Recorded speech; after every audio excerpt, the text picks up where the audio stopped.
আমি খুব দুশ্চিন্তায় আছি। আমার এটা কেন হয় আমি বুঝতে পারি না, আমি না কথা গিলে নি, মানে তারপর এরকম কাউকে দরকার। এইটা হচ্ছে আমাদের মামার বাড়ির স্পেশাল একটা recipe. I am very much guilty. আমি যদি না খাই তাহলে তো খাবার নষ্ট হবে। হ্যালো বন্ধুরা, ওয়েলকাম টু শাইনিমাস ব্লগ।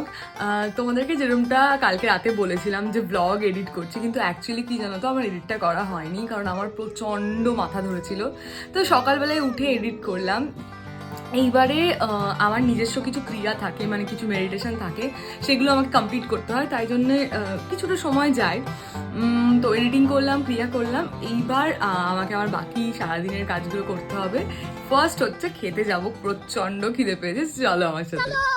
দেখো দিদিভাই খুব সুন্দর করে থালাটা সাজিয়ে রেখেছে, ডাল, রুই মাছ, আর এদিকে হচ্ছে ভাত। দিদিভাই রান্না করেছে আজকে, আমাদের যে কাজ করে না সে আজকে আসেনি, তো দিদিভাই রান্না করেছে আজকে। তো চলো খাই। এই পাঁপড়টা কিসের আমি জানি না, মা এনে দিয়েছিল, এত ভালো খেতে। এই যে দিদিভাই এখানে ভেজে রেখেছে, এই যে মা। দিদিভাই না আজকে মাছ বাটি করেছে, তখন তোমাদের বলা হয়নি, আমি বুঝতে পারিনি মাছ বাটি। তো মাছ বাটি হচ্ছে মাছটাকে কাঁচা রাখা, মানে মাছটা না ভেজেই গ্রেভিটা করা। তো এইটা হচ্ছে আমাদের মামার বাড়ির স্পেশাল একটা রেসিপি। আমাদের বাড়িতে মানে আমার বাবার বাড়িতে, আমাদের বাবার বাড়িতে এটা কখনোই হয় না, মানে ওরা কাঁচা মাছ খেতে পারে না। তো এটা হচ্ছে মামা বাড়ির স্পেশালিটি। আমাদেরকে দিদা এরকম করে খাওয়াতো, আমরা খুবই ভালোবাসি। তো দিদিভাই আজকে ওটা করেছে। আহা, স্মেল অফ মাই চাইল্ডহুড।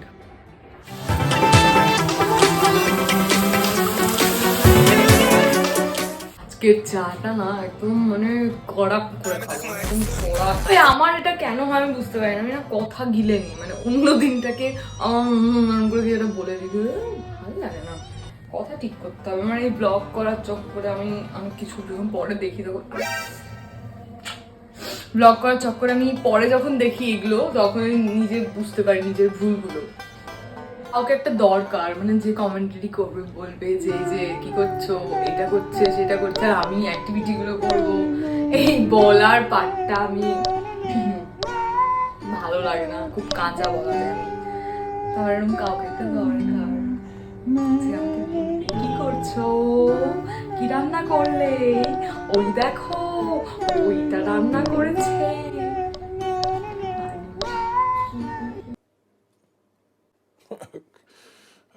তো এই যে 1 কাপ কড়া চা নিয়ে বসেছি।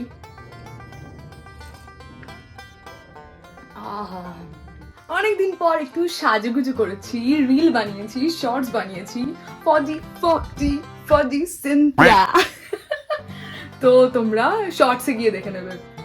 তোমাদের সাথে অনেকক্ষণ কথা হয়নি আসলে, বাড়িতে কাকু কাকিমা এসেছিল, তাদের সাথে কথা বলছিলাম। আর তারপর তো দেখলেনি, আমি ইনস্টাগ্রামে পোস্ট করেছি, মেবি ইউটিউবে পোস্ট করব। তারপর কিছুই না, আজকে একটা অন্য পারপাসে ওটার সেজেছিলাম, তাই ভাবলাম কেন নয় করি, সবাই করছে, ভালো লাগছে বেশ দেখতে ওটা। তো এবার আমি আমার ক্রিয়া, মানে আমার মেডিটেশন কমপ্লিট করবো, তারপর খাবো, তারপর তোমাদের সাথে দেখা হচ্ছে।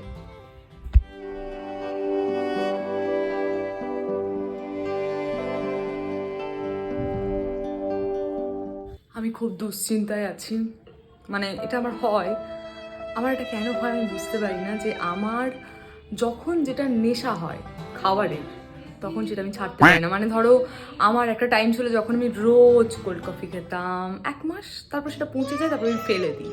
এখন আমার হয়েছে দুধ চা আমি ভালোবাসি, কিন্তু এটা নেশা। এটা আবার 1 মাস চলবে, তারপরে আমি এটাকে ছুঁড়ে ফেলে দেবো। এটা কি ঠিক? তোমরা বলো আমাকে। ঠিক না। এই দেখো এইটুকু দুধ চা ছিল, সেটা খাচ্ছি, কাকুদেরকে করে দিয়েছিলাম। আর ভালো ভালো মেনু আছে, কাকু এনেছিল চাউমিন, সেটা একটু খাবো। আর তাছাড়া ফ্রাইড রাইস, চিকেন ফিকেন আছে, দেখি কি খাই। I am very much guilty. আমি এরকম কোয়ান্টিটিতে খাবার খেতাম না, একমাত্র লকডাউনের সময় শুরু করেছিলাম। তারপর আমার ওয়েট হয়েছিল তখন 78, যেটা আমি আর চাই না। এই যে আমার পরিমাণটা দেখো, এটা দিদিভাই করেছে চিকেনটা, এটা চাউমিন কাকু এনে দিয়েছিল, এটা ফ্রাইড রাইস খেতে হবে। আমি বাধ্য। আমি যদি না খাই তাহলে তো খাবার নষ্ট হবে। तेरा दिमाग खराब हो गया। এদিক ওদিক কন্টিনিউয়াস ঘুরে যাচ্ছি, ভাবছিলাম একটুখানি আজকে ইয়ে করব, তোমার কি বলো ওটাকে, সেমাইয়ের পায়েস, কিন্তু বুঝতে পারছি না, অনেক রাত হয়ে গেছে। মানে এতদিন পর বোধহয় লাস্ট দুদিন থেকে আমি প্রচণ্ড রিলস ঘাঁটছি। মাঝখানে এই অভ্যেসটাই ছুটে গেছিলো, কারণ এডিটিং ফেডিটিংয়ে এত সময় লাগছিল, এখন একটু ইউজ টু হয়েছি। এবার মানে 2-3 ঘন্টা 2.5 ঘন্টার মধ্যে হয়ে যাচ্ছে এডিট। তার আগে তো প্রচুর সময় লাগতো। নিজের একটা তো মানে স্টাইল সেট করতে হয়, সেটাও বুঝতে পারছিলাম না। তো যাই হোক, নিজের মতো করে এখন করছি যেটুকু পারছি। তো মোটামুটি 2.5 ঘন্টার মধ্যে হয়ে যাচ্ছে এখন। তাই জন্য না, যেটুকু টাইম খালি পাচ্ছি ওই রিল ফিল দেখতে রাখছি, সময় নষ্ট করছি। So good night everyone, tata. আবার দেখা হচ্ছে কালকে একটা ব্লগে।